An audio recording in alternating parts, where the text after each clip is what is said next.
আকাশ একদম কালো হয়ে এসেছে, এখনই হয়তো বৃষ্টি নামবে। তো মিঠু মহারানী এসেছেন, এখন জানি না ওনার কি উদ্দেশ্য।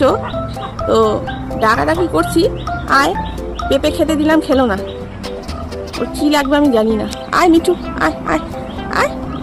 আমাদের বাড়ির চারিপাশে অনেক টিয়া পাখি থাকে, কিন্তু এভাবে কখনো কোনো দিন বসে না।